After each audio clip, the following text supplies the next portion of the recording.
Bem, pessoal, boa noite a todos e a todas que estão aqui nessa noite para esse nosso evento, que é um evento do Programa de Pós-Graduação Justiça Administrativa e também do Grupo de Pesquisa, Estudos e Debates em Teoria do Direito e Argumentação, Argumentos para a Democracia, que nós chamamos pela sigla, né, de Garden UF. E então é uma alegria muito grande nós estarmos aqui, porque o motivo desse nosso encontro é o lançamento do nosso primeiro livro do Garden, né? O Garden ele existe desde 2018, né? Ele nasceu quase que de um esbarrão, né?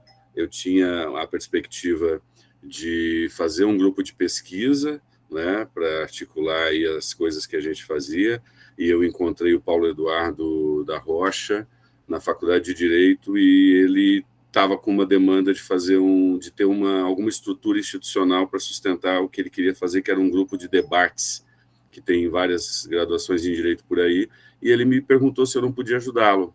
E aí eu sabendo da energia do Paulo, da vontade do Paulo e da capacidade dele, eu comentei com ele que então eu pensei, né, estava pensando em fazer um grupo de pesquisa.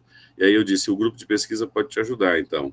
E aí acabamos fazendo. E ele fez o grupo de debates dele, né, que fez como programa de extensão, e eu acabei fazendo o Garden, do qual ele participou durante algum tempo, me orientando de PIBIC e tudo, né, sempre muito participativo e colaborativo. E hoje, então, o Garden está fazendo 6 anos, né? Nós começamos em 2018, e hoje nós estamos com o evento hoje aqui é para nós registrarmos, né, e celebrarmos o lançamento do nosso primeiro livro, né? Que é esse livro aqui, Direito, Saber Jurídico e Democracia, que é um livro coletânea, que foi organizado por mim, pela professora Helena Elias Pinto e pelo professor Rogério Dutra dos Santos. A professora Helena, né, que também, além de professora, né, da nossa faculdade e foi coordenadora até alguns meses atrás do PPGJA, ela não estará hoje conosco porque ela tem um evento em Brasília, e é um evento concomitante com esse horário, inclusive. Então, ela lamenta muito, mandou um abraço, né, desejou êxito aqui no evento, mas ela realmente não pode estar, né? E o professor Rogério está aqui conosco, né? Tem também um capítulo no livro, depois ele vai também se manifestar, né? Então, esse livro, né, pessoal, ele é um livro, assim, só apresentando rapidamente, né, a ideia do livro, porque o grupo de pesquisa, o que é, né? É um grupo de pessoas, professores, alunos, né? Professores que integram o grupo, professores, às vezes, que são externos ao grupo, né?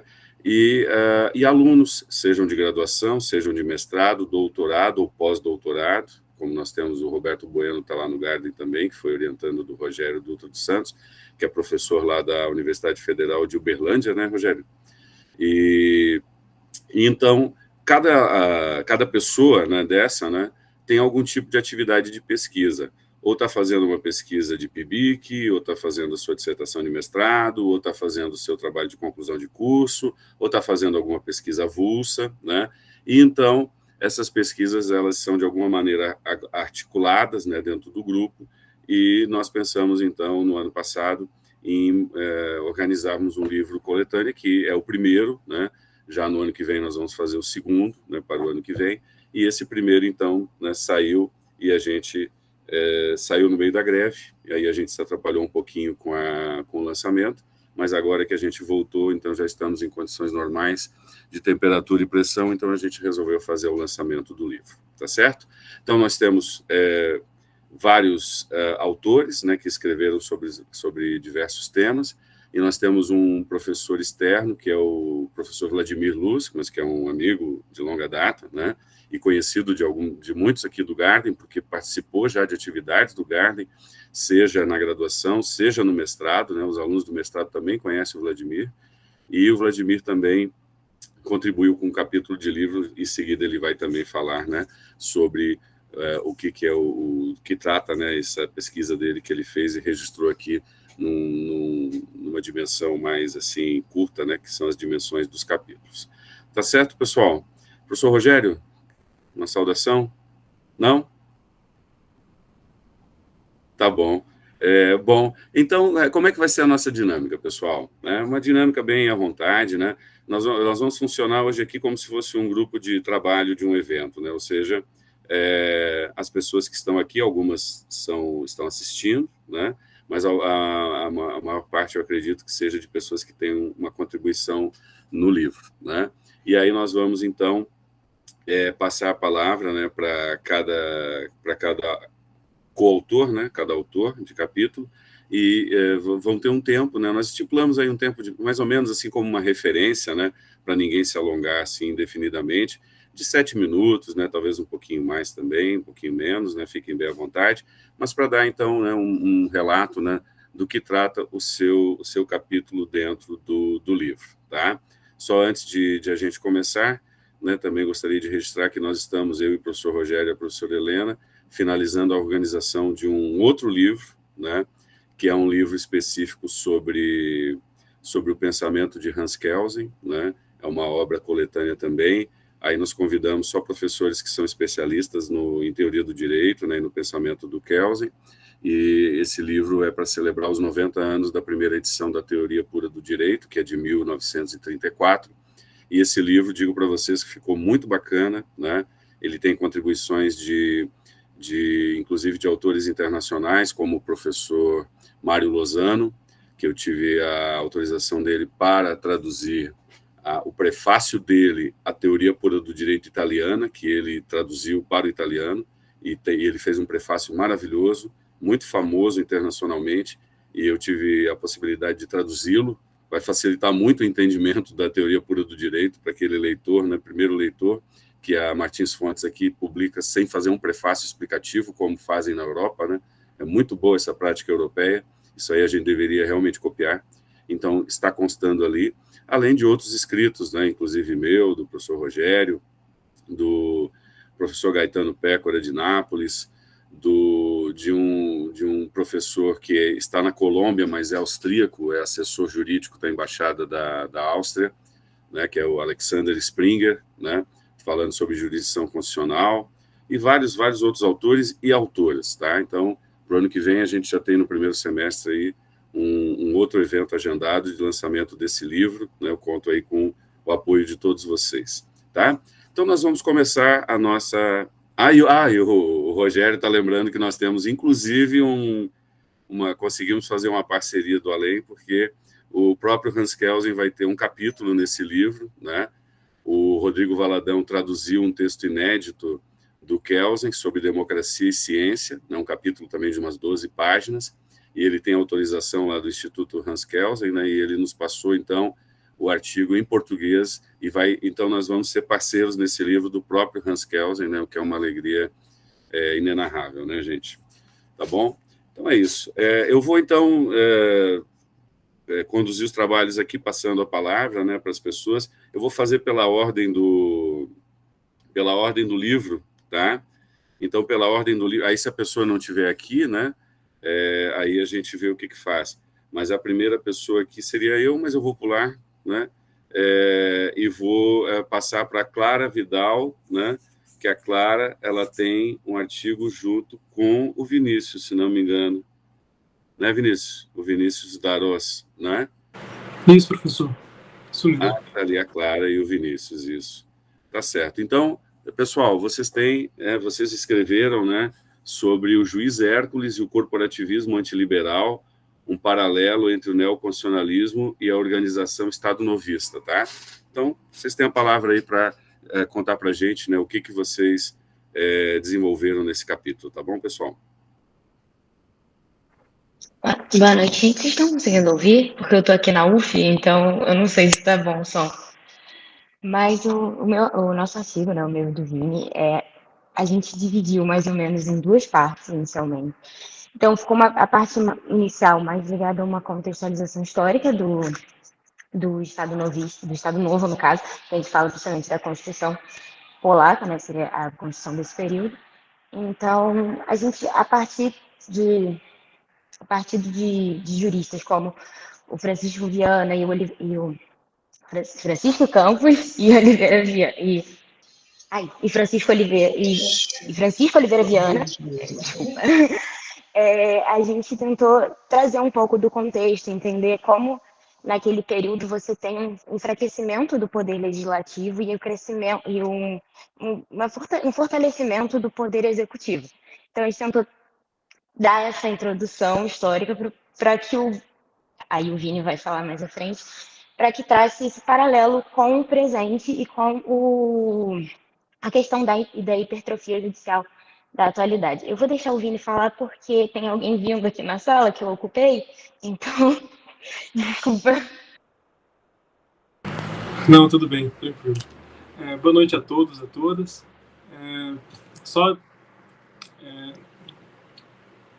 Antes disso, né, queria agradecer também ao professor, aos professores e ao grupo que nos deu essa oportunidade, né, de participar do grupo de pesquisa, de estar aqui apresentando o trabalho hoje, que para a gente é uma felicidade imensa estar junto com vocês aqui. Seguindo agora para o nosso artigo, como a Clara já abordou, num primeiro... Todo mundo para escutar, ok? Só para eu saber. Tá ok. Num primeiro momento do artigo, nós vamos abordar essa perspectiva um pouco mais histórica, né, de como ocorreu no Brasil, principalmente, a questão do antiliberalismo, do corporativismo, esse elitismo dentro da política, dentro do direito como um todo, para, posteriormente, entrarmos nesse contexto no Brasil, abordando como o antiliberalismo ele não morreu no século XX, né? Ele foi transformado e atua ainda no século XXI. Então, esse antiliberalismo do século XX, que é típico na descrença do parlamento, na atuação dos parlamentares, colocando todo o poder, a legitimidade no poder executivo, no século XXI, ele vai tomar uma postura diferente, né, que a descrença legislativa ainda é presente, né, tanto que nós podemos ver nessa abstenção imensa que teve na eleição desse ano, e é uma coisa persistente, né, na história do Brasil, de que ainda há esse ceticismo quanto ao processo legislativo, quanto ao que os congressistas efetivamente fazem, mas atualmente essa crença superior não está mais na presidência da República, né, como foi no século XX, com os presidentes, com o Reich, que é muito característico do século XX.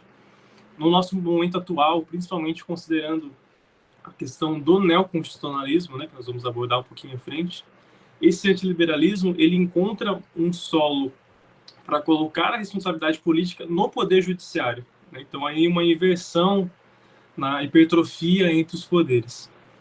Então, nesse primeiro momento, a gente faz toda essa recapitalização histórica, vai trazer sobre o elitismo, o corporativismo, que esse poder executivo, para se legitimar, ele vai ter um corpo técnico grande atuando consigo para falar assim, não, olha, eu sou democrático sim, porque tem pessoas aqui junto comigo, não é um poder autoritário, né? Então, vai ter essa perspectiva do século XX. E no segundo momento, nós dividimos esse segundo momento em mais duas partes também. Uma definindo o que seria esse neoconstitucionalismo, que seria o solo ao qual é plantado o nosso atual momento, para depois falar dessa questão antiliberal no judiciário. Então, a gente parte da questão do neoconstitucionalismo, principalmente a partir da abordagem do professor Daniel Sarmento, que vai trazer que não é apenas uma inauguração constitucional, né, mas seria um fundamento filosófico, teórico, político, hermenêutico, né? Então, abordaria toda a estrutura política, filosófica do direito e da política de forma geral. Então, nesse contexto, nós temos uma hipervaloração da atuação do julgador, do juiz, principalmente trazendo a ideia do Dworkin de um juiz que poderia, supesando questões morais, né, ultrapassar a questão da validade formal elaborada por Kelsen, de que uma lei é válida se feita de forma válida, né? Então, ele vai trazer que a lei é válida se correspondente com a moral. Então, é uma perspectiva diferente, querendo ultrapassar as questões positivistas clássicas do direito. Então, nesse contexto neoconstitucional, com o juiz podendo ultrapassar a legalidade de uma lei, ou a aplicação de uma lei, nós vamos ver que vai existir uma elevação principiológica e, dentro disso, uma elevação de cada um poder fazer aquilo, o julgador poder atuar com maior discricionariedade. E isso vai culminar, principalmente, numa elevação judicial através do Supremo Tribunal Federal também, que vai ter uma atuação elevada dentro agora do século XXI. Então, nesse final do artigo, após trazer essa conceituação primária, nós vamos abordar principalmente como que existem novamente os mesmos discursos, né, de que o Poder Judiciário, portanto, não seria autoritário, não estaria acima dos outros poderes, porque é simplesmente um órgão mais técnico, né? Então, vai ter esse argumento forte da questão técnica, da questão do concurso público e etc., para legitimar uma atuação desrespeitando, muitas vezes, uma democracia mais participativa, mais liberal em si, né? Então, o artigo ele vai gerar dentro desse fio condutor, e penso que é isso, né? As ideias centrais que a gente já tentou trazer. O propósito ajudou muito no texto a obra em geral do professor Rogério Dutra, que tem um aprofundamento muito bom na questão do antiliberalismo no século XX, no Brasil, etc. E a questão hermenêutica do neoconstitucionalismo também, os textos do professor Carlos Magno. Então, a gente queria agradecer novamente a oportunidade de estar aqui, de apresentar nosso trabalho, que para a gente foi muito valioso, assim, principalmente como graduandos, né, podendo participar do grupo e tudo mais. Muito obrigado. Tá ótimo, então, Vinícius e Clara. A Clara estava ali com alguma dificuldade, né, porque estava ainda na universidade, a gente entende. E parabéns, né, para vocês pelo capítulo, né, que vocês escreveram, né. É um tema também que eu estudo, né, e fiquei muito feliz de ver vocês fazerem uma abordagem por caminhos assim, também diferentes e trazendo outros elementos teóricos também, né. Eu acho que foi uma coisa muito, muito satisfatória, né. Eu acho que o resultado que vocês atingiram foi um resultado muito interessante, tá? Parabéns pelo trabalho de vocês, e já ficam aí convidados para o segundo volume, se tiverem já alguma coisa em mente, né, também estarem aí contribuindo junto com a gente, tá? Obrigado, professor. Bom, eu ia seguir a ordem do livro, mas segui a ordem alfabética e chamei a Clara, né? Então, até eu acho que talvez tenha dado um certo susto no Vinícius e na Clara, porque a ordem do livro, eles não são o primeiro capítulo, me desculpem, tá? Eu me atrapalhei. E então, agora eu vou convidar para falar conosco. Valeu, Clara. Eu vou convidar agora o professor Vladimir de Carvalho Luz. O professor Vladimir Luz, que é um professor aqui da Universidade Federal Fluminense, né? Ele é baiano e de Salvador, e ele é do curso de Segurança Pública, né? Mas é formado em Direito, mestre e doutor em Direito, advogado, e tem essa trajetória junto com o Garden, né? Nesses anos todos também, sempre já falou sobre esse tema atual. Eu acho que a primeira vez que o Vladimir falou conosco foi sobre Pachucanes, sobre a teoria do direito de Pachucanes, né? Então eu quero agradecer, né, professor Vladimir, pela sua parceria, né, nesses anos todos, e também pela contribuição no livro, tá? E passo a palavra para o professor também para nos contar, né, o tema, né, e o assunto que o seu capítulo trabalha. Boa noite a todos e a todas. Me ouvem bem? Então, quero saudar o professor Rogério, o professor Carlos Magno, quero saudar os colegas que participaram do livro. É sempre uma satisfação poder publicar um trabalho de pesquisa, porque o escrutínio público é importante para a avaliação do trabalho. Bom, o meu capítulo de livro, o título é O Senso Comum Teórico dos Juristas e Razão Cínica. Esse capítulo ele é uma parte do meu trabalho de pesquisa, do meu estágio de pós-doutoramento na Universidade Federal da Bahia, onde eu fui orientado pelo professor, supervisionado pelo professor Valber Carneiro. Bom, então essa é uma pequena parte, uma parte nuclear da minha pesquisa maior, que por coincidência, né, estamos lançando aqui o livro de coletânea, e por uma coincidência, o meu livro completo, com a pesquisa completa, já saiu, já foi impresso, devo fazer o lançamento dele ainda esse mês, tá? A pesquisa completa chama-se Razão Cínica, Senso Comum Teórico dos Juristas e Crise Constitucional, e esse capítulo é parte dessa pesquisa maior. Bom, qual é a hipótese de trabalho desse artigo? A hipótese é que há uma relação entre duas noções importantes, né, tanto na filosofia como na teoria do direito. A primeira noção é o senso comum teórico dos juristas, que é um neologismo criado pelo professor Luiz Alberto Vará. O que é o senso comum teórico dos juristas? São os discursos, são os saberes que são mobilizados pelos juristas práticos no seu ofício cotidiano, né? Os juristas práticos, do ponto de vista do seu cotidiano, elaboram um tipo de conhecimento que Vará denominou de senso comum teórico, né? Esse senso comum teórico, na sua formulação original, ele era formado por 4 regiões. Eu vou ser bem sucinto por conta do tempo. O Vará diz que há uma região em que os juristas práticos mobilizam crenças ideológicas, ideologia no sentido tradicional, né, de falseamento do real, e eles mobilizam isso, os juízes quando operam decidindo, os advogados argumentando, enfim. É uma primeira região desse campo discursivo que é o senso comum teórico dos juristas. A segunda região é a região das opiniões éticas. É a forma como os juristas, em geral, os práticos, mobilizam no seu cotidiano as ideias sobre justiça, bem comum, que eles escolhem, inclusive, não só no ambiente acadêmico, profissional, mas da sua vida cotidiana. A terceira região são as opiniões epistêmicas. É a forma como os juristas, em geral, aqui no Brasil, herdeiros da tradição romano-germânica, digamos assim, elaboram a ideia de ciência, né, que é um campo muito controvertido. Afinal de contas, os juristas práticos fazem ciência, os juristas práticos têm uma autocompreensão do que seja ciência. Então, esse senso comum teórico expressa essas opiniões sobre como os juristas acreditam fazer ciência. E a última elaboração no Vará é dos conhecimentos vulgares, ou seja, são todos os saberes cotidianos que os juristas espontaneamente colocam no seu discurso, na sua produção técnica e teórica, né? Esse conceito ele nasce nos anos 80.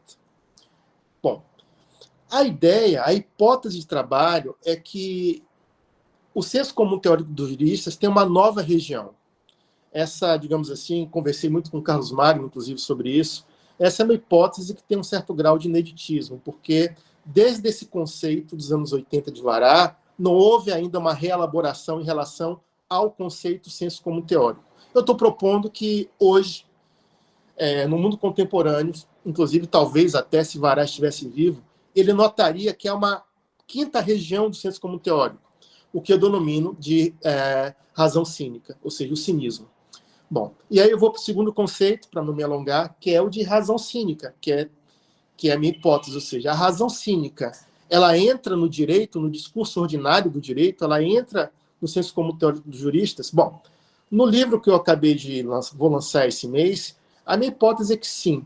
E eu tento construir um argumento a partir de 3 eventos concretos da crise constitucional brasileira, a partir dos quais eu apresento ao leitor de que há uma certa racionalidade cínica nesses fenômenos. O primeiro deles é a ação penal 470, onde eu trabalho a noção de teoria do domínio do fato na decisão específica que julgou o ex-ministro Zé Disseu. Ali eu percebo e apresento que já há um indício de razão cínica. Eu também discuto a Lava Jato a partir de uma noção que, apesar de problemática, ela é operativa. A Lava Jato, a partir do lawfare, ou seja, o direito com uma arma de guerra, também há uma espécie de senso comum teórico cínico operando ali. E o impeachment de Dilma Rousseff, que também, por ocasião de todo o procedimento, a discussão do golpe, que não pode ser golpe, há, a meu juízo, também já um indício de racionalidade cínica. Finalizando, portanto, porque o tempo é breve, eu discuto isso melhor no livro completo que sai agora, é que, de fato, a razão cínica, como pensa o Peter Sloterdijk, essa noção do Peter Sloterdijk, um filósofo alemão contemporâneo vivo, e a razão cínica, por falta de tempo, ela não é exatamente o cinismo como nós pensamos no senso comum, não é o cinismo daquela escola de pensadores críticos da Grécia. O cinismo contemporâneo é uma racionalidade. É uma racionalidade que opera na extrema-direita, é uma racionalidade que subverte os cânones de uma razão que opera entre fins e meios, ou seja, é um grande desafio contemporâneo a razão cínica. E a razão cínica, ela opera no campo político, na linguagem pragmática, e eu discuto isso melhor em outra oportunidade. Desculpa Tentei ser bem sintético, porque é bem amplo. Obrigado, Carlos. Obrigado, Rogério. Muito feliz por estar participando da caminhada do Garden. Me sinto já um jardineiro, digamos assim, né? Próximo de vocês, e vida longa ao Garden. Obrigado. Maravilha, Vladimir. Obrigado aí pela tua apresentação, né? A Rosália levantou a mão. Rosália, queres falar? Rosália, se você quiser falar, fica à vontade, pode falar.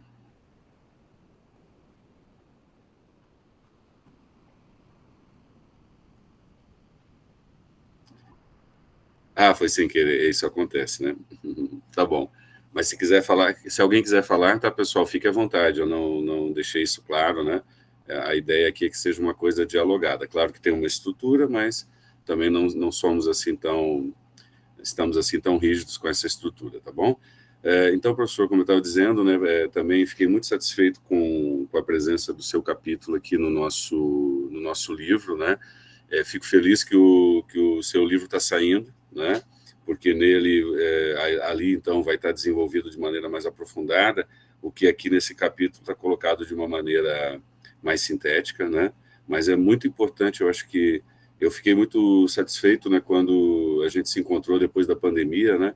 E eu percebi que eu tinha feito o meu pós-doutorado e você tinha feito o pós-doutorado em paralelo, e a gente não fez a mesma coisa, mas a gente meio que tinha uma motivação comum, né, de tentar entender toda essa crise política que a gente passou no Brasil nos últimos 10 anos, né, e tentando entender também, cada um de um jeito, o papel dos juristas nesse processo, né, que muitas vezes se tenta ocultar, né, o papel da mídia e o papel dos juristas sempre é tentado ocultar, né, que eles também têm uma atuação política que às vezes é decisiva, que é importante nos processos políticos, e nós passamos por uma crise institucional muito grande. Então, eu vejo que realmente você deu uma contribuição importante conectando essa questão do Sloterdijk com, se é que eu acertei esse sobrenome, né, com o Vará, né, e isso acho que vai ser um difusor, né, de uma perspectiva crítica muito importante para pensar a atuação dos juristas, né? Acho muito legal. Obrigado aí pela sua participação. Bom, agora na sequência do nosso livro, a gente tem o capítulo do meu amigo napolitano, o Gaetano Pécora, né? Que é um professor italiano. Ele não está participando aqui conosco pela questão da dificuldade da língua, né? Ficaria ele falando em italiano aqui e depois escutando, né, todo mundo falando em português. Eu achei que ficaria um pouco truncado para ele, né? E então eu vou convidá-lo depois para fazer um vídeo só com ele, e aí a gente legenda, né? E aí as pessoas também têm a oportunidade de ouvi-lo, né? Mas ele é um professor. Gaetano Pécora é professor na universidade em Roma, na Universidade Luiz, e é professor também numa universidade pública que fica na cidade de Benevento, na região da Campanha, perto de Nápoles, e ele é professor de ciência política. E ele escreveu um artigo intitulado O que é um liberal italiano? A controvérsia entre Gaetano Salvemini e Benedetto Croce, né? Então, essa foi a contribuição dele aqui no nosso capítulo, tá? Agora, o próximo capítulo, né, foi escrito pelo também organizador, né, do livro, pelo professor Rogério Dutra dos Santos. O professor Rogério faz parte do Garden, né? Agora vai assumir a coordenação adjunta do PPGJA junto comigo, né? Então, professor Rogério, seja bem-vindo, está com a palavra. Obrigado, Carlos. Boa noite a todos e a todas. Satisfação revê-los aqui. Um abraço para meus pais que estão em Salvador me assistindo também. Satisfação estar com o professor Vladimir aqui, com meus ex-alunos todos, né? Do mestrado e da graduação. Eu vou falar um pouco da história desse texto, né? Que é um texto que já tem um tempo. É um texto que estava um pouco escondido, que foi um desafio muito legal para mim, porque eu tive a formação de teoria do direito na Federal de Santa Catarina, e durante muitos anos eu fui professor de introdução ao direito na UF, né? E sempre trabalhei com o Kelsen, e o Kelsen sempre foi um autor muito caro para mim, desde a graduação, inclusive. Meu primeiro contato com a teoria pura do direito foi em 1995. Né? Então, tem muito tempo que eu leio o Kelsen. E o professor Carlos Magno traduziu há alguns anos um livro do professor Gaetano Pécora, que se chama Introdução ao Pensamento Político do Hans Kelsen, que é um texto em que o Gaetano explora especialmente a questão da democracia em Kelsen. Como esse é um tema caro, há inclusive formação do professor Carlos Magno, que fez um mestrado sobre a democracia em Kelsen. O Gaetano convidou o professor Carlos para traduzir o livro dele para o Brasil, e o Carlos, muito gentilmente, me desafiou a escrever um prefácio para esse livro. Então, eu tive a oportunidade de ter contato com a tradução feita pelo professor Carlos, do livro do Gaetano, e tive a responsabilidade, então, de fazer a introdução ao Gaetano e ao pensamento político do Kelsen.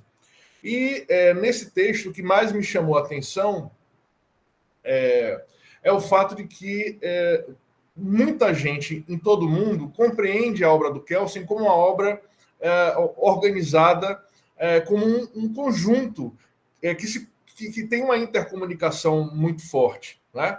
Então, o que a gente sabe, né? O Kelsen é um autor de teoria do direito, de teoria constitucional, de teoria do direito internacional público, de teoria política, de filosofia, da filosofia da justiça. Então, são várias as camadas intelectuais que formam a obra do Kelsen. É uma obra bastante extensa. O Kelsen publicou mais de 490 livros. Né? Então, e é considerado o maior jurista do século XX. Então, o meu desafio foi, além de apresentar um texto sobre a democracia em Kelsen, de um autor que tem uma leitura que é um pouco distinta da minha, né? O professor Gaetano Pécora, ele aponta para os elementos liberais, né? Da teoria política em geral e da teoria do Kelsen em particular.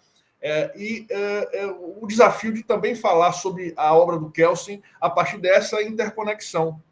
Então, o meu artigo ele é um artigo rápido, um artigo simples, mas que chama atenção para uma questão. Não é possível nós lermos a obra do Kelsen sem levar em consideração essas conexões entre, especialmente, teoria do direito, teoria política, teoria da democracia e teoria constitucional. Né? Então, você pensar na teoria do direito não dá para pensar sem pensar na teoria constitucional e na teoria da democracia e vice-versa. Então, essa foi o meu primeiro ensaio de aproximação ao Kelsen. Né? Eu já anuncio que eu aprofundei esse debate para esse segundo livro que o professor Carlos e eu estamos organizando com a professora Helena, que é um livro em homenagem ao Kelsen, né, aos 90 anos da teoria pura do direito. E aí, nesse segundo artigo, nesse próximo livro, eu vou aprofundar esse debate, colocar as questões conceituais mais importantes de cada uma dessas áreas e vou dialogar como a recepção do Kelsen no Brasil produziu um espantalho, né, uma má leitura sobre o Kelsen, que coloca o Kelsen no lugar de inimigo da democracia, de inimigo do direito, como os autores do neoconstitucionalismo fazem. Então, foi muito interessante ler o texto do Vinícius e da Clara, porque tem várias conexões para além da questão do antiliberalismo, especialmente em relação a essa crítica ao neoconstitucionalismo, né? Não só o texto do Vinícius e da Clara, mas outros textos também aqui no livro passam por isso, né? Alguns de forma um pouco lateral, mas também muito interessantemente, como é o caso do texto da Rebeca, né? Que trabalha com a questão da mutação, especialmente na obra do Jörg Jelinek. Então, eu achei muito positiva a organização do livro, a criatividade e a profundidade dos artigos. Todo mundo levou bastante a sério aqui esse desafio e eu fico muito feliz de estar participando aqui desse lançamento com vocês. Espero que a gente possa fazer uma comemoração presencial quando os novos livros chegarem. Tem vários livros que a gente vai lançar, que a gente não lançou ainda, e a gente está programando para o ano que vem um lançamento coletivo de vários livros nossos, né? E aí certamente a gente colocará Direito e Saber Jurídico e Democracia, como um dos livros que participaram desse processo coletivo de reflexão sobre o direito, sobre a democracia. Pelo que eu agradeço imensamente o convite do professor Carlos para participar desse projeto. Um abraço para vocês aí.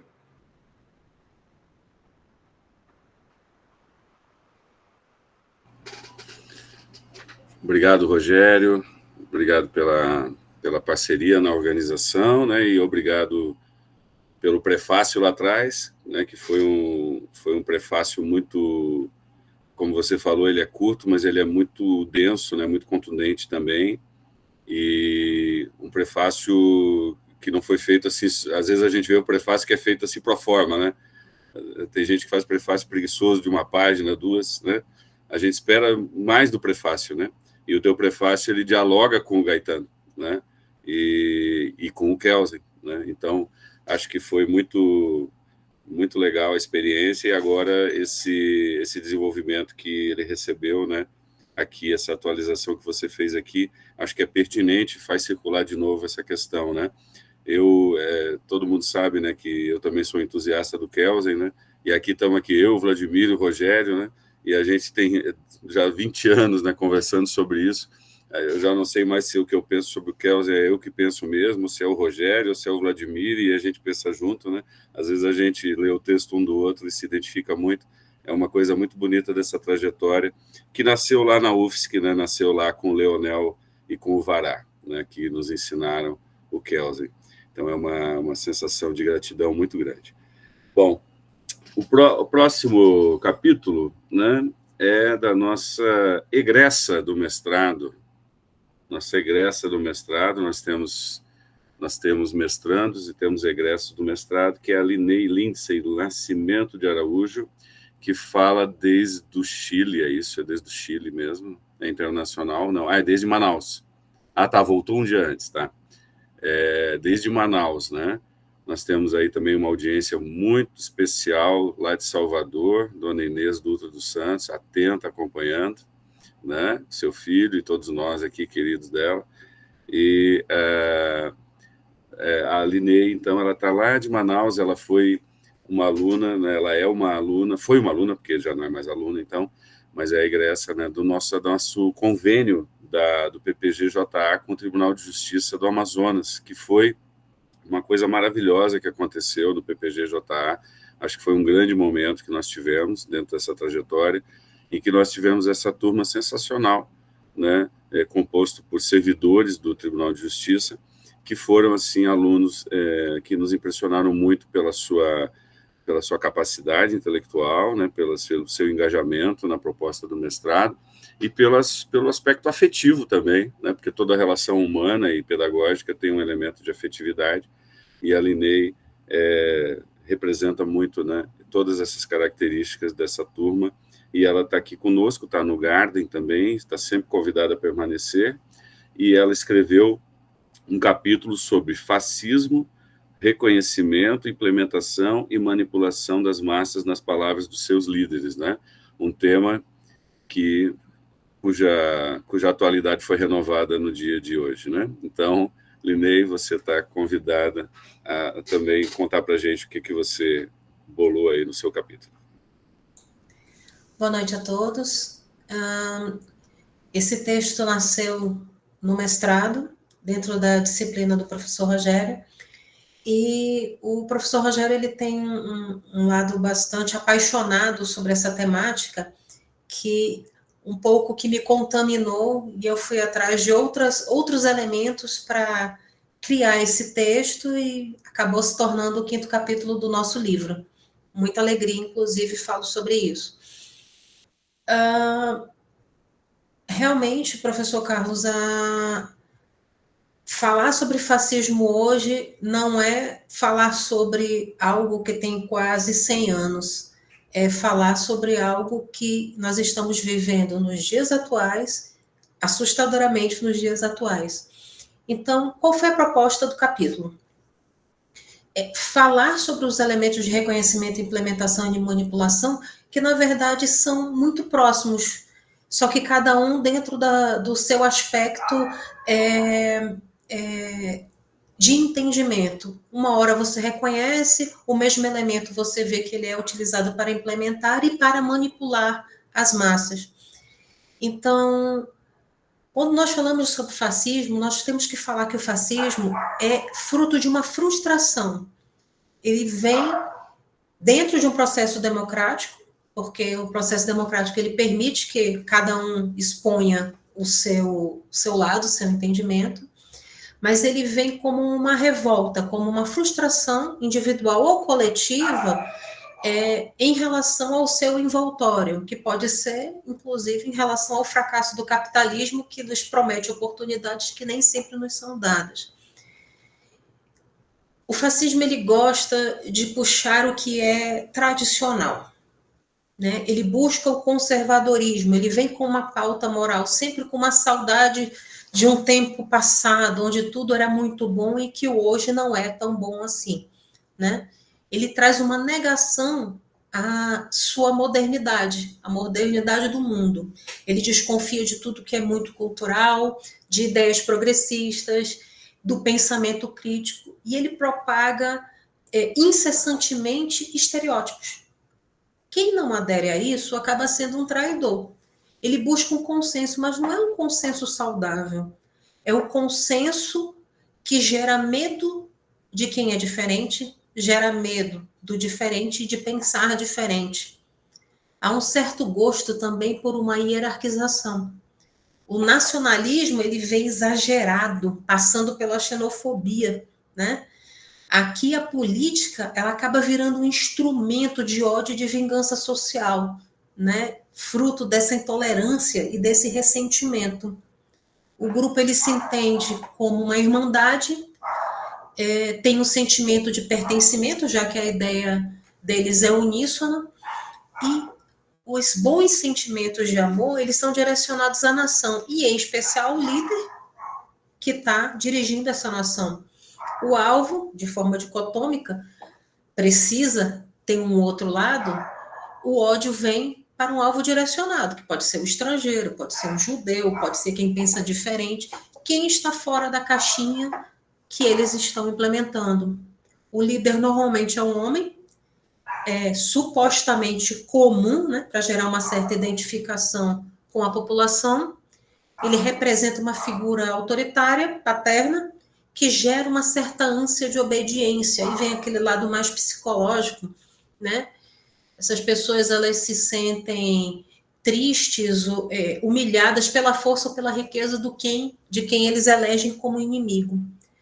É interessante pensar na palavra linguagem simples que eles usam, porque não é a que a gente vê hoje como uma forma de democratizar ideias e conhecimentos. A linguagem simples ela é feita de forma repetitiva e cheia de chavões para colar, grudar na mente como um refrão de uma música ruim, bem chiclete. Então, odeio os judeus não prestam, os judeus são ladrões. E você fica com aquilo na cabeça de tanto que aquilo é repetido, né? Aquela frustração que eles sentem gera uma ânsia por poder.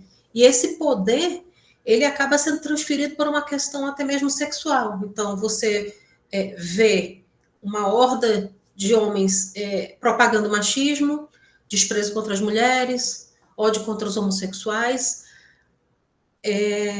O consenso nunca é obtido de forma delicada, é sempre através da força, para se impor. Então, a arma ela vem sendo um substituto fálico, digamos assim. O populismo, ele representa o retrato de uma vontade única, mas não é uma vontade única real. Ela é implantada e afasta qualquer representação de pessoas diferentes, né? Aí vem...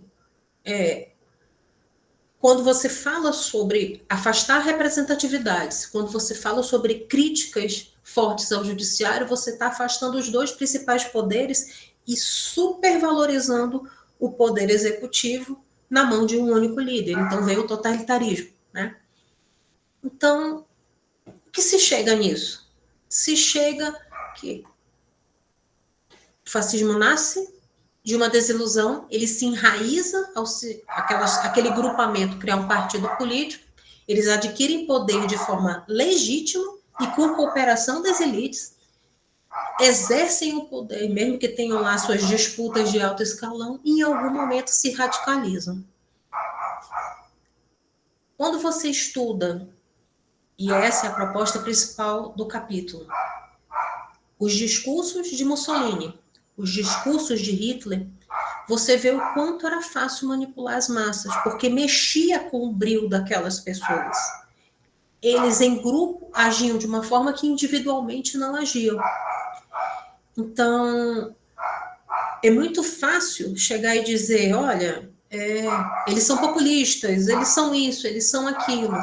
Mas fica muito mais simplório de se entender quando você pega os discursos de Hitler e de Mussolini, e os seus escritos também, que eles têm escritos, e você coloca nisso no nível comparativo e vê que realmente as ideias são fáceis de pegar e de convencer. E isso é que é o mais assustador, porque nós hoje estamos vendo um grande avanço da extrema-direita. Então, a quem não lê o livro, a quem não leu esse capítulo, posso dizer uma coisa para vocês. Adquiram um livro, leiam esse capítulo e vocês vão ter um entendimento. A ideia era ser histórico, mas você acaba tendo um entendimento atual sobre como nós chegamos, naquela época, ao nazismo e ao fascismo e como hoje nós estamos nos aproximando disso. Agradeço muito a atenção de todos e eu espero que vocês realmente gostem e curtam esse capítulo.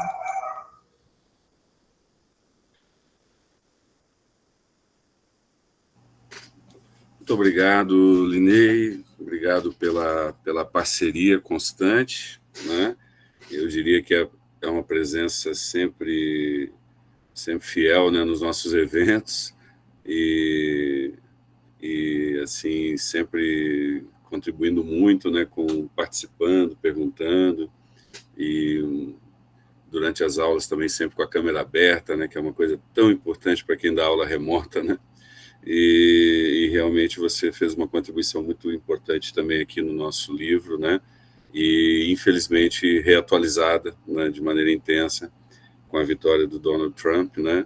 E com tudo que isso significa de espraiamento, né, para outros países, né, da possibilidade, da potência, né, que esse movimento político ganhou com a eleição desse personagem tão assim problemático, né, lá dos Estados Unidos. De novo com voto popular, né, empoderado. Eu estava lendo agora há pouco, né, que ele é o presidente que vai ter mais poder concentrado de toda a trajetória republicana, porque nunca alguém teve a maioria no Senado, a maioria no Congresso, e tem inclusive a maioria na Suprema Corte, né? Então, é uma coisa que nós vamos descobrir com alguma dureza, eu acho, nos próximos meses e anos, né? Mas parabéns, realmente, né? Parabéns pelo seu trabalho. O próximo capítulo da lista, né, é do Paulo Eduardo Sampaio Barreto da Rocha, ele não pôde estar conosco, né? É sobre hipertrofia judicial e seu impacto mitigador do federalismo brasileiro. O princípio da simetria como argumento de uma nova etapa do federalismo de características centralizadoras do Brasil, né? O Paulo, quero destacar que o Paulo foi né, como eu falei no início, um aluno muito importante aqui na criação do grupo de pesquisa. Ele fez o seu TCC sobre a questão do federalismo, ele foi orientado pelo Gustavo Sampaio, que é um especialista, é um constitucionalista especialista em federalismo, né? Eu participei dessa banca, é um trabalho muito bem realizado, e o Paulo, então, também juntou aqui o federalismo do Gustavo com a minha preocupação da hipertrofia judicial, que ele pesquisou no PIBIC dele, e o resultado ficou também um resultado bem interessante, né? Vamos torcer para que, numa outra oportunidade, ele possa falar conosco sobre esse tema, tá? Bom, depois nós teríamos também a Luísa Lindemeyer Berkeley, né? Mas eu acho que ela não se encontra. Se ela entrou agora, por favor, me avisar. Mas acho que ela também não se encontra. Ela escreveu sobre impactos do artigo 27 da Lei de Introdução às Normas do Direito Brasileiro na indenizabilidade de dano decorrente do processo judicial. Possíveis mudanças nos julgamentos das ações de improbidade administrativa pelo Superior Tribunal de Justiça. Esse foi o tema dela. Em seguida, né, o próximo capítulo é de dois também egressos do mestrado, né? 2 egressos do mestrado que também fazem parte do Garden, só que não é da turma do Tejan, é da nossa turma regular, que são, né, o Marcelo Leles de Aguiar e a Nicole Estevão dos Santos. O Marcelo tinha avisado que estava numa audiência, né, ele é juiz federal lá em Sorocaba, mas a Nicole está aqui, né? Então, o Marcelo... Nicole, me avisa, opa, parece que... Ah, não. Ele tá terminando a audiência e a gente poderia inverter a pauta. Então, ele fez até a apresentação, gostaria de apresentar também. Aí, se a gente puder, assim, por favor, quebrar o protocolo e tentar adiantar com os outros 2 autores para ver se ele consegue entrar. Mas se ele não conseguir, eu vou apresentar sozinha, não tem problema. Tá, não, tá ótimo. Tá bom? Não, você e o Marcelo merecem toda a nossa consideração. Obrigada. Então, nós vamos inverter a pauta aqui. Nós só temos, além da de vocês, né, presentes aqui, nós temos só a Rebeca, né? E aí eu também vou falar alguma coisinha no meu capítulo, então, e aí com isso, de repente, a gente consegue receber o Marcelo também, né? Que com certeza você apresenta também sozinha, né? Sem qualquer problema, mas aquela questão da afetividade, né? Nós gostamos também muito do Marcelo aqui, e ouvi-lo vai ser uma satisfação muito grande. Então, agora eu vou passar, então, para a Rebeca Lavagnoli Nascimento, que já está aí preparadíssima, né? E a Rebeca, ela foi minha orientanda de PIBIC, e ela pesquisou sobre mutação constitucional, a conceituação clássica do fenômeno da mutação constitucional, né? Que fez um trabalho brilhante também no PIBIC, né? E eu vou, então, passar a palavra para a Rebeca, para ela contar aí o que ela pesquisou, o que ela levantou nessa pesquisa dela, também muito importante. Rebeca, com a palavra. Boa noite, professores. Boa noite a todos.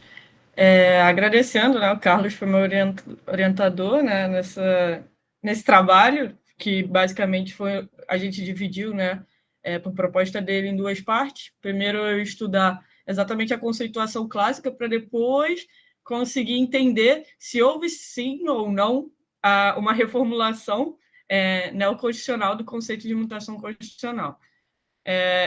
O capítulo se insere nessa primeira parte, então eu busquei entender o conceito clássico de mutação constitucional, que a gente vai ver que não existe o conceito mais direto, restritivo, assim, unânime, vamos dizer assim, os autores clássicos entendem que a mutação constitucional ela se insere dentro das alterações informais da Constituição, isso não tem o que contestar. A questão maior principalmente sobre as características, né? Os autores clássicos, cada um dá uma ênfase maior ou entende a mutação constitucional tendo características particulares, e aí isso a gente vai conversar um pouquinho. Então, o capítulo se inseriu numa pesquisa que tinha como hipótese de que, com o advento do neoconstitucionalismo no Brasil, o conceito de mutação constitucional, que antes se propunha a descrever um fenômeno jurídico, constatado inúmeras vezes na história constitucional, tenha se tornado uma ferramenta retórica. Dentro desse momento que a gente tem, né, na década de 90, e que continua até hoje, né, o neoconstitucionalismo, principalmente com o autor Barroso, da UERJ, como a gente conhece como o pai do neoconstitucionalismo no Brasil, mas é um movimento muito anterior, se a gente for estudar mundialmente as características, né, do neoconstitucionalismo. Então, basicamente, eu dividi o capítulo do livro da Constituição, que para nós, estudantes do direito, basicamente originário do poder originário que faz a Constituição, basicamente escreve como deve ser feito as alterações formais na Constituição, e o legislativo ele é o único competente para fazer essas alterações, e ele tem que seguir lá formalmente essas alterações. Mas, historicamente, a gente sabe que as alterações não são só as alterações formais, mas também há alterações na Constituição que são informais, e é dentro desse contexto que a mutação constitucional se insere. E, basicamente, a gente, na pesquisa, principalmente nessa parte da conceituação clássica, a gente estudou a fundo 3 autores, e esses 3 autores, durante toda a obra, mencionam algumas palavras-chave, que é basicamente o que a gente tenta trazer no capítulo, que a primeira é afastamento temporal, que a Ana Ferraz, uma das autoras que a gente estudou a fundo, bota na conceituação de mutação constitucional.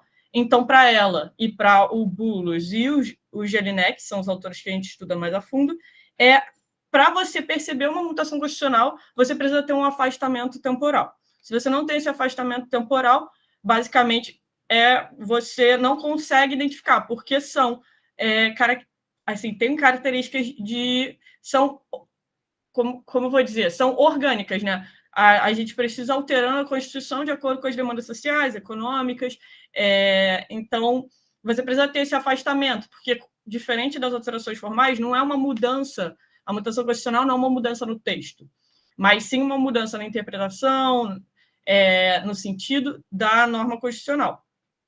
Então, precisa ter esse afastamento temporal para que você consiga perceber a mutação constitucional, porque ela é lenta e imperceptível. Então, isso é necessário. Alguns autores, o Boulos, ele fala também desse afastamento temporal, mas ele não trata como uma característica obrigatória, né? Ele fala que é característica da maioria das mutações, mas que não necessariamente está presente em todas, né? E aí a gente tem a intencionalidade, que é basicamente o que a gente tem presente, principalmente no Jelinek, que ele fala exatamente que a diferença entre a alteração formal e a informal é a intencionalidade, em alterar. E o Boulos trata essa intencionalidade com um nome diferente, né, que é a espontaneidade. E aí, basicamente, sobre esses 3 adjetivos, né, que a gente consegue chegar a um certo consenso de que, hoje, assim, no neoconstitucionalismo, que vai ser a continuação da pesquisa, a gente percebeu que os autores neoconstitucionais inseridos no contexto atual, eles simplesmente não mencionam essas características. E eles realmente fazem uma reestruturação, uma reformulação do conceito retoricamente, né? E aí a gente concluiu do trabalho que, se a gente pensa numa mutação constitucional intencional, concentrada e não espontânea, a gente está querendo, de uma certa forma, como se fosse uma usurpação de competência, porque a partir do momento que a gente faz uma alteração que deveria ser formal, por meios informais, a gente está usurpando a competência que deveria ser do legislativo e botando no poder judiciário, na grande maioria das vezes, mas que também pode ser por costumes ou tudo mais. Então, a gente está na base do poder judiciário, porque a gente estudou autores que se inserem nesse contexto, mas não necessariamente só o poder judiciário daria origem a mutações constitucionais. Então, e um ponto muito importante, que eu acho que é para concluir, é que a dificuldade dessas alterações informais é porque não tem nenhum controle. As formais, você tem um controle de constitucionalidade, mas a das informais, a gente, a princípio, não teria nenhum poder que conseguiria controlar essas alterações. E isso nos faz entender que, se a gente usa a mutação constitucional como um ponto retórico que legitima qualquer tipo de alteração, a gente acaba que não tem controle sobre essas alterações e possivelmente faz alterações, mutações inconstitucionais, mesmo sem ter assim, formas de controlar. Então, basicamente isso que a gente trata no capítulo, e convido a todos a lerem, e depois acredito que a pesquisa de PIBIC mais completa, com a parte mais contemporânea, acaba dando uma consolidada nessa ideia clássica, as características clássicas, e como hoje não são abordadas pela doutrina contemporânea.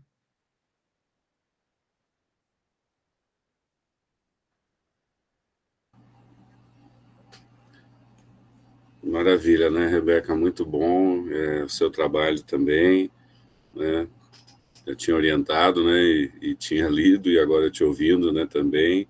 É muito pertinente, muito necessário também essa reflexão sobre esse fenômeno, né, e sobre essa mutação nesse fenômeno da mutação, né, ou seja, uma mutação neoconstitucional, né, e Registro aqui que a Rebeca foi orientando, e no período da orientação ainda fez um intercâmbio, né, na Espanha, esteve lá na Espanha, fora do Brasil, e deu conta de tudo, né, sem qualquer tipo de atraso, sem qualquer tipo de problema, né, atingiu todos os objetivos que tinha se proposto. Então, esses alunos que nós temos aqui na Universidade Federal Fluminense são maravilhosos, né, um grande motivo de satisfação para nós termos alunos assim, né, na graduação e no mestrado, e quem sabe no futuro no nosso doutorado aí também, né, Rogério? Bom, então, a Rebeca falou, o Marcelo ainda não veio, né? Então vamos dar uma última chance para o Marcelo. Eu vou falar do meu capítulo, então. O Rogério levantou a mão. Vai lá, Rogério. Eu queria aproveitar para comentar rapidamente aqui. Eu não tive a oportunidade de participar desse processo de formação do texto da Rebeca, né? Eu achei o texto muito, muito, muito bom, muito interessante. Eu queria chamar a atenção, Rebeca, para uma questão que é meio que atravessa assim, um texto, mas que para mim foi talvez o elemento que mais marcou na leitura dessa tradição da mutação constitucional, que é a parte final, eu acho que é o último capítulo do texto, do penúltimo e último capítulo do texto do Jelinek, né? Reforma ou mutação da Constituição, em que ele deixa claro que para ele a questão que é mais importante é que o lançar mão do instrumento da mutação pode funcionar como um elemento limitador do poder do parlamento, né? E modificador da estrutura constitucional no sentido de enfraquecer a presença da força da representação política popular, né, na produção. Então, é claramente um argumento de natureza golpista, né, que é transformado num instrumento aparentemente técnico da teoria constitucional alemã do começo do século XX. Então, eu acho que esse é um ponto assim, muito interessante dessa discussão, e eu rogo que você se aprofunde nessa pesquisa aí, porque ela é muito interessante. Tá? Você está com um diamante na mão aí para desenvolver aí, se for o caso, né, outras pesquisas mais avançadas aí na sua trajetória. Muito obrigado, professor. Vou pesquisar. Professor Vou Vladimir. aprofundar, né? Eu até estava conversando com o professor Carlos. Opa. Tá funcionando aqui? Estão ouvindo? Pode falar, a gente até conversei, né, na possibilidade de... Carlos até falou, você já teria um TCC na mão, né? Eu, a princípio, não seria esse o meu tema, mas eu gostaria, assim, de aprofundar no tema, né? Muito interessante e ver como é contemporâneo, né? Uma coisa que se formulou ali no final da década, no século XVIII, e hoje em dia é utilizado como um argumento retórico para legitimar essas interferências do poder judiciário em algumas questões. Né? Maravilha. Vladimir? Não, só parabenizar a Rebeca, e o texto dela também me fez pensar, claro, a partir do puxar a brasa para minha sardinha, né? Me fez pensar a conexão da incorporação desse instituto da mutação do direito alemão no Brasil, na dogmática constitucional brasileira, como um mecanismo também de instrumentalização do senso comum teórico, né? Ou seja, você observa o fenômeno a partir da lente do Carlos Magno, da hipertrofia e da retórica, eu observo pela lente do senso comum teórico e do cinismo, né? Então, o teu texto também me fez pensar bastante a partir da mutação dessa incorporação que é típica do senso comum teórico. Só para... Também é importante porque a gente, lendo o trabalho dos colegas, a gente faz pensar o nosso próprio objeto. Parabéns. Isso aí, gente. Bom, então, eu também escrevi um capítulo no livro, né? Esse capítulo, que se chama Uma Teoria do Direito para o Direito Democrático, eu escrevi esse capítulo inspirado, né, muito num artigo do Jeremy Waldron. O Jeremy Waldron tem um capítulo em que ele discute, né, se faria sentido falar sobre uma teoria do direito democrático, né? Mas aí ele discute a partir, né, das perspectivas dele, né? Eles estão no contexto da common law, né? Então eles têm uma discussão específica, né? Raramente eles citam Kelsen, por exemplo, né? que não tem a mesma presença que tem na nossa cultura jurídica. E eu escrevi esse capítulo como uma decorrência daquele meu outro livro, né, aquele meu livro sobre a retórica da hipertrofia judicial, porque nesse livro que foi o meu pós-doc, né, eu meio que investigo ali como a teoria do direito, né, uma teoria do direito antidemocrática, né, pode ter um impacto na institucionalidade jurídico-política do país, né, a partir da mobilização dessa teoria do direito por uma dogmática jurídica neoconstitucional.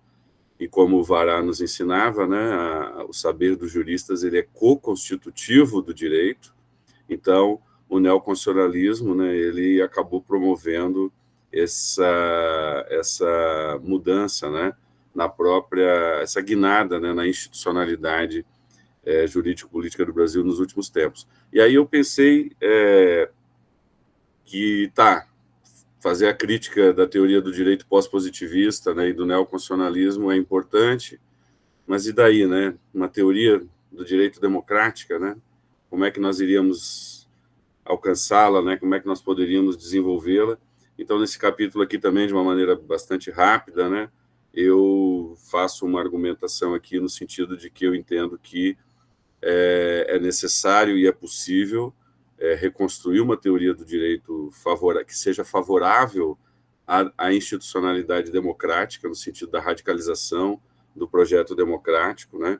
E eu argumento aqui nesse capítulo que o positivismo jurídico normativista do Hans Kelsen tem elementos conceituais que são elementos conceituais importantes para essa configuração de um direito democrático, né?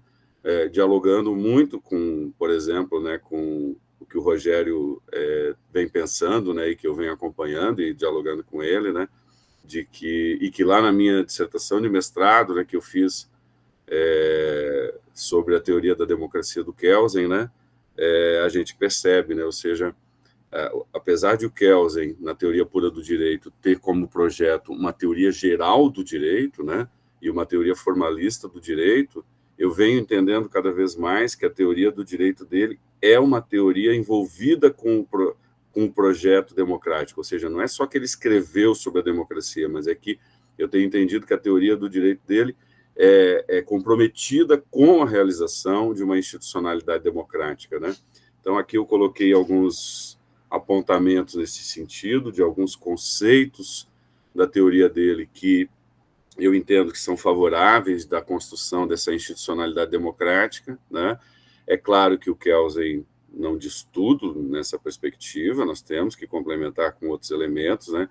Eu tenho dialogado muito com o pessoal da UNB sobre a perspectiva de uma teoria retórica do direito, mas a teoria do Kelsen traz elementos conceituais que, perto dela, né, algumas expressões do pós-positivismo são retrocessos, né?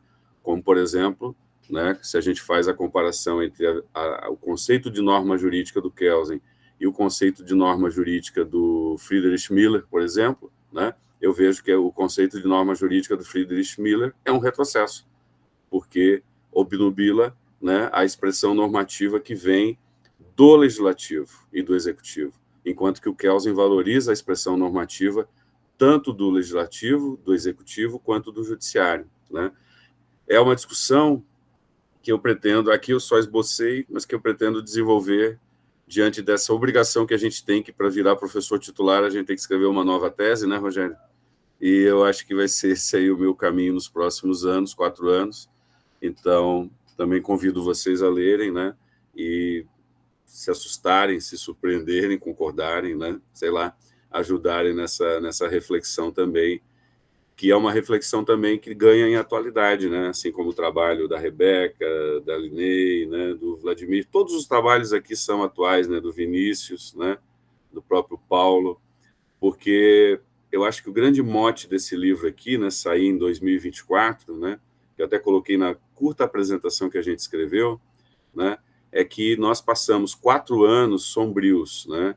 Em que o constitucionalismo democrático de 88 esteve por um fio, né? E por menos de 2%, a possibilidade de a gente reconstruir esse projeto democrático foi dada novamente, né? E nós não sabemos se nós estamos apenas no intervalo de 4 anos, e ninguém pode saber, né? Porque o futuro ninguém sabe, ou se nós realmente ganhamos a oportunidade de renovar o projeto da redemocratização de 88. Então, cada um de nós está dando essa contribuição, né? E eu acho que esse meu artigo vem nesse sentido, ou seja, o constitucionalismo de 88 não está pronto e acabado, né? Nós precisamos ter uma teoria do direito amiga desse constitucionalismo e não inimiga, né? Então, por isso que eu escrevi essa minha contribuição, tá bom? Era isso. Bueno, obrigado aí.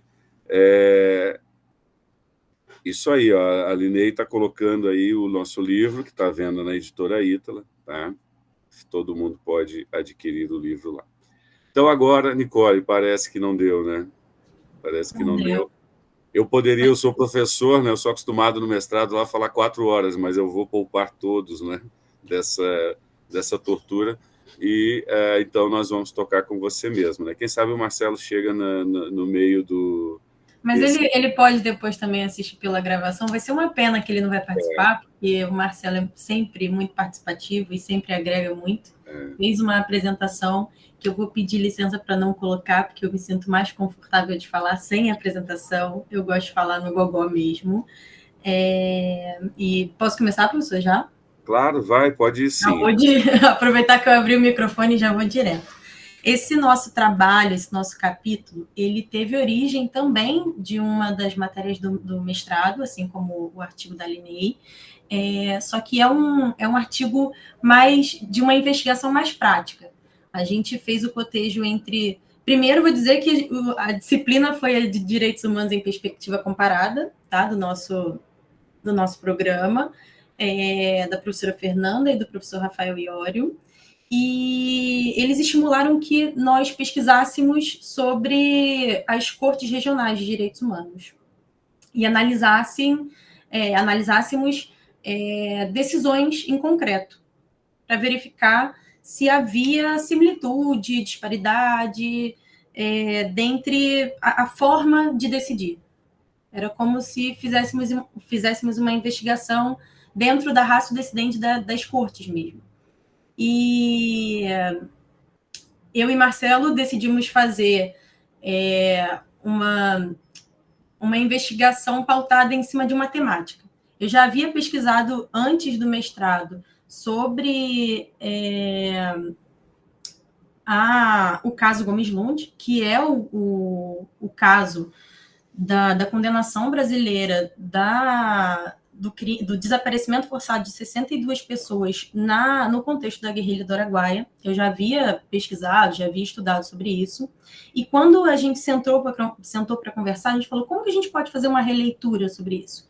E aí a gente foi no fio do tema. A gente pegou o tema desaparecimento forçado.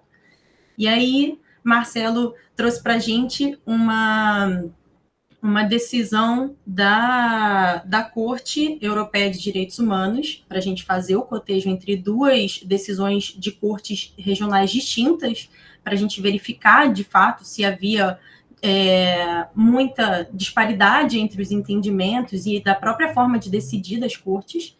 E nessa investigação do Marcelo, ele trouxe... Um caso que era contra a Turquia. Se a minha pronúncia estiver errada, eu vou botar a culpa no Google, porque foi ele que me sabotou. O caso é o Çakıcı versus Turquia. E ele, ao contrário do Gomes Lund, que tratava dentro de um contexto de ditadura militar, de desaparecimento forçado, praticado em volume, né, em massa, e por agentes do Estado. Esse outro caso era o desaparecimento de um indivíduo e na verdade, a temática principal girava em torno da ausência de investigação sobre o caso, e não necessariamente sobre a ação, a conduta, né, do Estado de fazer sumir esse corpo.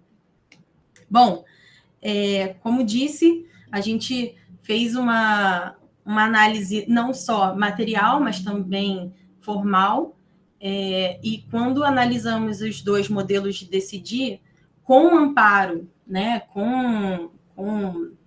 nos sustentando ali num trabalho da professora Flávia Poevesan, que vai dizer ali da existência de diálogos inevitáveis, e esses diálogos como benesse para a proteção dos direitos humanos, porque ele traz segurança jurídica, ele pode trazer segurança jurídica, né? E isso no plano tanto nacional quanto no plano internacional, fazendo ali pensando que as cortes regionais poderiam estar melhores integradas, tanto com as decisões dos estados que elas ali estão investigando, mas também com o sistema global, né, da ONU, a gente foi em cima de abordagens finas. Então, na parte formal, a gente vai verificar o que de processual que é levantado pelos estados, né, ali as questões preliminares de defesa, as questões de esgotamento de recursos internos e a questão do próprio reconhecimento das competências, ratione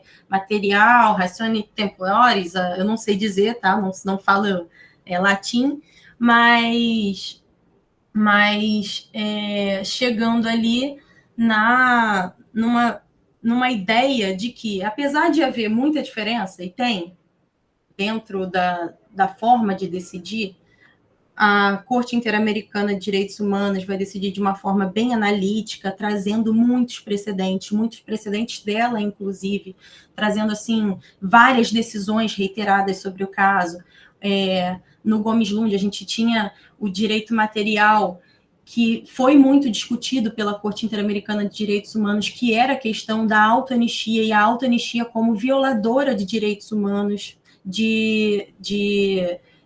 violadora da questão da investigação dos crimes de lesa humanidade, né, como é o crime de desaparecimento forçado.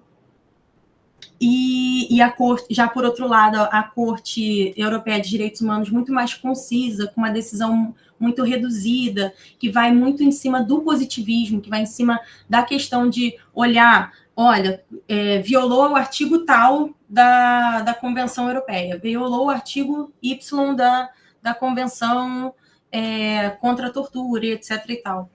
E para a gente foi muito interessante de ver que, apesar dessas diferenças, tem diálogo, tem algum pouco diálogo, é muito ainda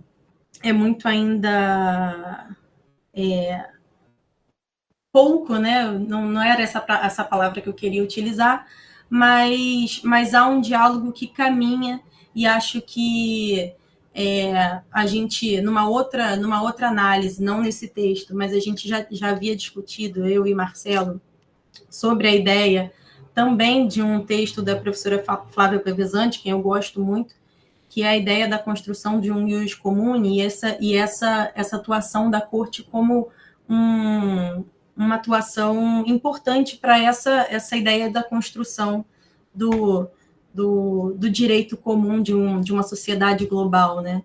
Que é tão importante para a gente, ainda mais nos dias atuais, depois desse texto da Linei, que a gente tem aí visto o fascismo se instalar e se manifestar de diversas formas diferentes em diversos estados. Bom, eu acho que dei uma ideia do que a gente fez, convido a ler e agradeço demais a gente poder participar desse projeto tão legal. Estou ansiosa para escrever para o próximo livro, para os próximos livros e para acompanhar todo o trabalho de todo mundo. Parabéns aí todos pelas suas pesquisas.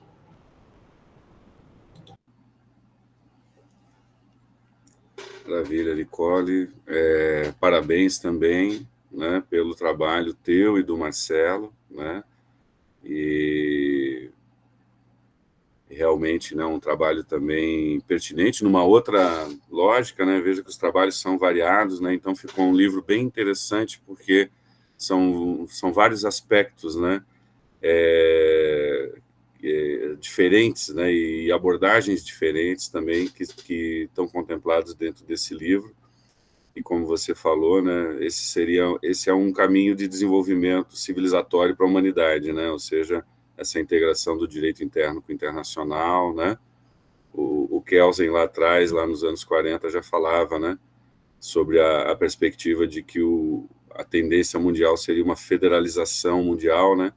Hoje o Luigi Ferraioli está encampando esse projeto, o italiano Luigi Ferraioli está com um projeto chamado Uma Constituição para o Mundo, né, e esse é o caminho civilizatório, né, o caminho da paz, o caminho de construção de soluções conjuntas, porque os problemas não são mais nacionais, né, o principal problema nosso, os dois principais problemas, que são a guerra e a questão ambiental, né, precisam dessa articulação, e acho que vocês, né, dentro do tema que vocês selecionaram, vocês também fizeram uma reflexão muito pertinente sobre o caso, nos ajuda a pensar em que estágio que a gente está, né, dessa evolução, e, quiçá, né, não soframos aí nenhuma involução, né. Então é isso, gente. Se eu bem estou aqui atento, né, então nós estamos com os autores que puderam participar, todos apresentados, né, e então nós, com isso, eu acho que nós temos condições de finalizar, né, já levamos aí 1h30 de sessão, é uma sessão que durou bastante, um tempo bom, né, um tempo importante, mas chega a hora então de a gente finalizar. Gostaria de noticiar, né, que nós vamos ter o volume 2 para o ano que vem, tá? Amanhã eu já, no Garden, eu já lanço, vamos dizer assim, o edital aqui, entre aspas, né, a chamada de capítulos, tá? Todos estão convidados, né? Sempre lembrando, né, vocês todos que participaram desse livro entenderam bem, né, que a ideia não é assim fazer uma redação, né? Era fazer um artigo em cima de uma pesquisa que vocês estivessem desenvolvendo, né? É daí que a gente vê que os trabalhos todos têm uma consistência, né? Porque foram ou resultado, né, de um subproduto de uma dissertação, né? Ou foi um paper de uma disciplina em que houve um engajamento e um esforço intelectual, ou um PIBIC, ou um TCC, né? Então, ou um pós-doc, né? No caso do Vladimir e meu, né? O Rogério, seu trabalho ali no prefácio, né, que foi realizado. Então, por isso que a gente vê a consistência do resultado, tá? Então, estão todos convidados para participar. O ano que vem tem mais e a gente celebra de novo esse feito, que é um feito coletivo, né, em que a gente dá uma modesta, mas dá uma contribuição também para a reconstrução democrática brasileira. Rogério, dizer alguma coisa? Não, só agradecer a oportunidade, dizer da minha felicidade com todos os textos, né, que são realmente, como o Carlos chamou a atenção, são textos bastante densos em termos de volume de pesquisa e dedicação, e a gente tem esse desafio de estar renovando as nossas pesquisas sempre, né? Eu estava ouvindo aqui, por exemplo, a Linei apresentar o trabalho dela, né? A Linei foi me orientando no mestrado, e eu já falei muito sobre esse tema que a Linei apresentou aqui, mas nunca escrevi de forma sistemática sobre essa questão teórica que é a configuração do fascismo. Então, eu tenho me estimulado aí a voltar a esse tema de forma organizada para fazer realmente uma sistematização da mesma forma como eu consegui fazer a do Kelsen a partir do estímulo do professor Carlos Magno para esse próximo livro, né, que a gente vai lançar do Kelsen. Então, eu estou pensando já aqui em também investir um pouco nessa reflexão, dada essa novidade essa novidade infeliz que foi a eleição do Donald Trump hoje nos Estados Unidos. Então, eu acho que é um tema que a gente não pode colocar de lado, é um tema que a gente tem que refletir cada vez com mais percussência, com mais cuidado, porque a gente precisa reagir a ele de alguma forma, né? Então, eu acredito que esse estímulo intelectual desses livros coletivos que o professor Carlos está capitaneando comigo, com a professora Helena, é muito interessante para que a gente movimente a faculdade, que movimente a universidade, e a gente conta com vocês, né? Com o esforço coletivo, com o esforço constante, para que a gente não perca, né, essa postura de uma ciência que também é uma ciência militante, uma ciência que sabe da necessidade de cuidar de si, né? Então, nesse sentido, fica aqui meu agradecimento renovado a todos e todas vocês aqui, especialmente também ao professor Carlos, que coordenou todo esse projeto. Um abraço e até a próxima. Tá bom, gente. Então, olha, um grande abraço a todos. Vamos encerrando, tá? Estou muito feliz, espero que vocês também estejam realizados aí com essa publicação e vamos seguir nessa trilha. Um abraço a todos. Tchau.